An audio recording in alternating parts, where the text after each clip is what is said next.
Kaya ngayon, wine-weaponize nila Hmm. to destroy me. Grabe. Natatakot baka tumakbo akong politiko ngayon 2028.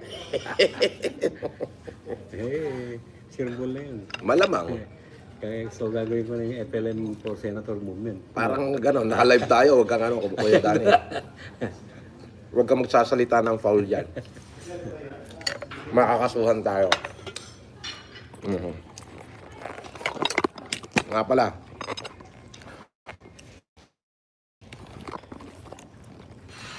suportahan nyo yung channel ni Danny Simon. Ano yung channel mo? Danny Simon Action. Danny Simon Action. Siya ang isa sa mga writer ng Gilas Pilipinas News at saka Police File. Police Files Tonight. Police Files Tonight. Ay, hindi nyo kaya to mga basher kahit magtulong-tulong kayo. Hindi nyo kaya to. Veteranong ano to. Veteranong reporter yan. Veteranong writer. Oh, bago pa nagsisikat yung mga sila ABS-CBN, sila GMA, bago pa nagsisikat yan. Ito mga talagang columnist na. Dekada 80. Dekada 80. Oh, Diyos ko. Oh,